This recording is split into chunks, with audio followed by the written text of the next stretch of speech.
روس کے خلاف ہم لوگوں نے جہاد کیا تو وہ جہاد تھا، لیکن جب اسی افغانستان پہ امریکہ آیا تو پھر امریکہ کا ساتھ دینا ہم پہ لازم ہو گیا، تب ہمیں جہاد بھول گیا۔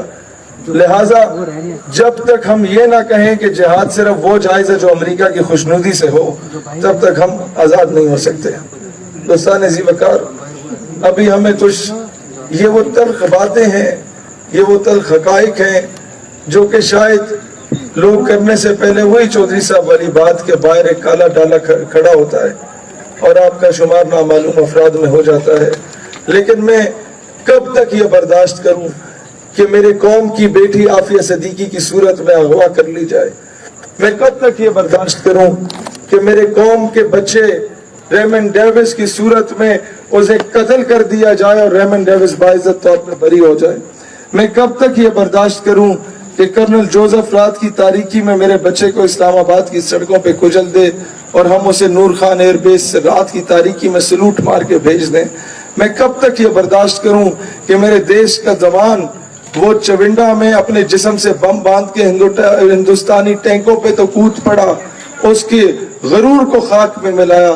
میں کب تک یہ کہوں کہ ہمارے دیش کے جوان نے آپ کے کیا کہتے ہیں سری نگر کے قریب تو قربانیاں دیں، ایل او سی پہ تو قربانیاں دیں، سیاچن پہ تو قربانیاں دیں، لیکن اوپر جو سٹیک ہولڈرز بیٹھے ہیں انہوں نے ہمیشہ سے جارج بش کے، اوباما کے اور ڈونلڈ ٹرمپ کے تلوے چاٹے ہیں۔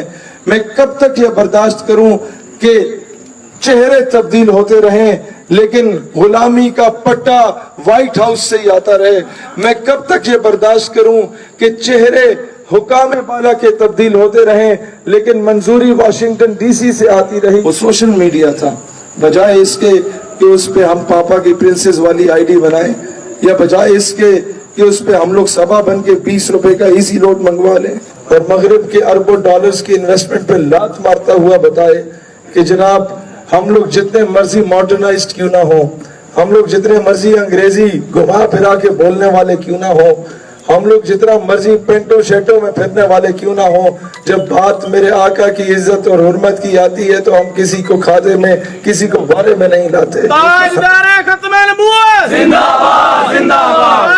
تو اتنے میں پولیس تشریف لے آئی تھی، تو پھر ہمیں گلا بھاڑ کے تقریریں کرنی پڑی، اسی لیے میں ابھی اس جوش و بلبلے سے نہیں کر پاتا کہ میرا گلا میرا ساتھ نہیں دے رہا۔ ایک دور ہوتا تھا جب ہم انجمن طلبہ اسلام میں تھے تو سب سے زیادہ کریٹیسائز سیالکوٹ اور گجرانوالہ کو کیا جاتا تھا۔ اب آ کے مجھے اندازہ ہوتا ہے کہ جب تک یہ ماڈل جو سیالکوٹ اور گجرانوالہ ہے اسے امپلیمنٹ نہیں کیا جائے گا، یہ لبرلز پہ قابو نہیں پایا جا سکتا۔ یہ کچھ حقائق ہیں، جس کی لاٹھی اس کی بھینس۔ دنیا کا قانون رہا ہے، کفر ہمیشہ سے ہمیں کیوں چماٹے مارتا رہا کہ جب وہ ایک گال پہ تھپڑ مارتا ہم کہتے بھائی جان ہم بڑے پرامن ہیں، ہم مسلمان ہیں، دوسری گال بھی حاضر ہے۔ ہمیں اسلام نے کبھی یہ درس نہیں دیا۔ اسلام پرامن مذہب ہے، لیکن اسلام کبھی یہ نہیں کہتا کہ ماں بہن بیٹی کی عزت کو پامال کیا جا رہا اور تم چوڑیاں پہن کے بیٹھو۔ اسلام کبھی یہ نہیں کہتا کہ عراق میں مدر آف آل بامز گرائے جائیں، افغانستان میں، اور 12,000 بم آپ کے عراق میں گرائے جائیں۔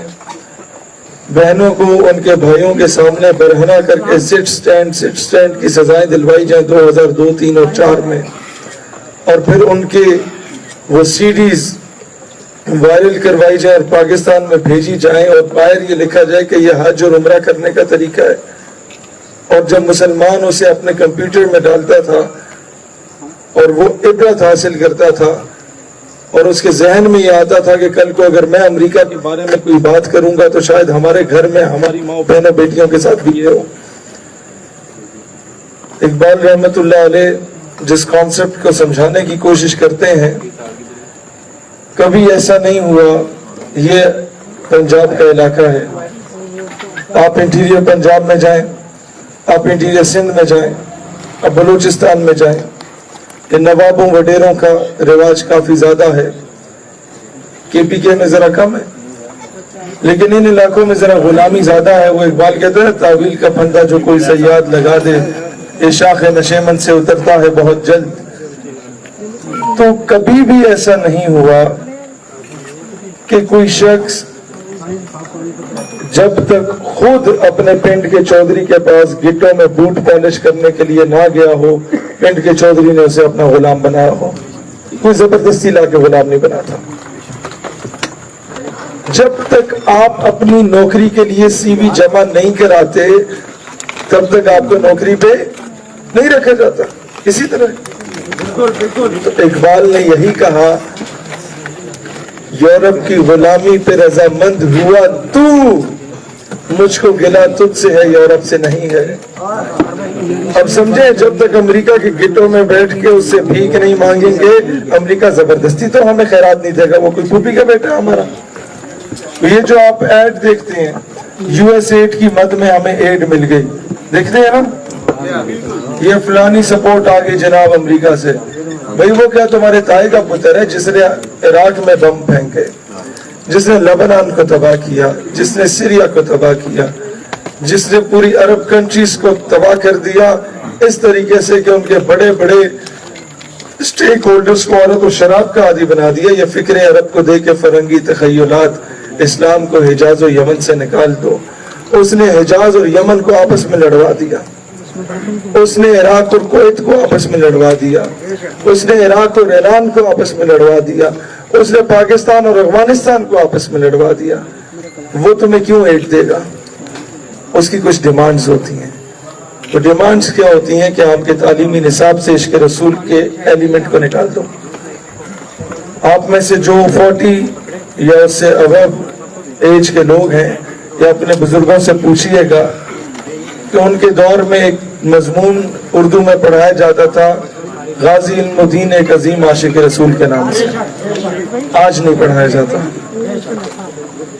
ایک دور ہوا کرتا تھا کہ سلطان صلاح الدین ایوبی کے بارے میں ہمارے بزرگوں کو پڑھایا جاتا تھا.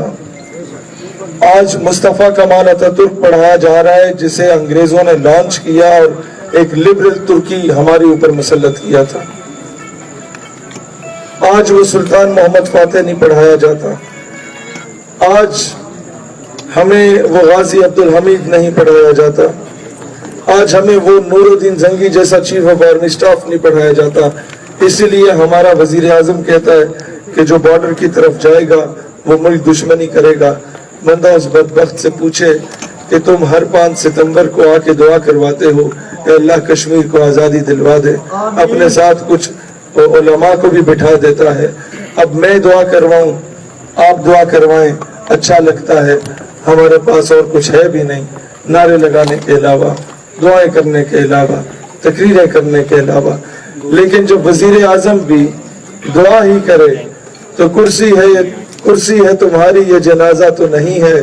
کچھ کر نہیں سکتے تو اتر کیوں نہیں جاتے. اللہ وطن آپ لوگوں میں سے ہماری بہنیں ہیں وہ کئی ایسی ہیں جو کہتی ہیں کہ سر ہم لوگ کام کرنا چاہتی ہیں اپنے مذہب کے لیے اپنے وطن کے لیے اس نظریے کے لیے لیکن نہیں کر پا رہی. ہم لوگ اوپنلی سوشل میڈیا نہیں یوز کر سکتے.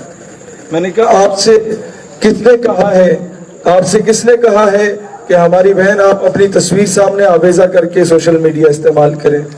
آپ اپنے آڈیو نوٹ کے ذریعے اپنی انقلابی آواز وہ درد بھری آواز اس امت کو پہنچا سکتی ہیں. آپ اپنے ماشاءاللہ شاہ صاحب یا نبی آپ ہیں غلام ہیں رسول کے غلام یہ رسول میں موت بھی قبول ہے جو ہو نہ عشق مصطفیٰ تو زندگی فضول ہے. بڑے ہمارے لیے آنر کی بات ہے شاہ صاحب یہاں تشریف لائے. تو بہنوں کے بارے میں عرض کر رہا تھا کہ آپ کے آڈیو نوٹس کے ذریعے آپ انہیں آڈیو نوٹس بنائیں اوپر ویڈیو میں کنورٹ کیا جا سکتا ہے. اس پہ پکچر سٹوریز لگائی جا سکتی ہیں. بہت کچھ کیا جا سکتا ہے. اس ہتھیار کو استعمال اگر ہم کریں گے تو دنیا میں انقلاب آ سکتا ہے. ریسنٹلی 3-4 ملکوں میں پوری بغاوت جو قائم ہوئی وہ سوشل میڈیا نے قائم کی. دوستان ذی وقار اسی لیے میں دوبارہ درخواست کروں گا کہ پاپا کی پرنسز اور یہ سبا کے ایزی روڈ سے نکل کے کوشش کریں کہ اس سوشل میڈیا کے اس کو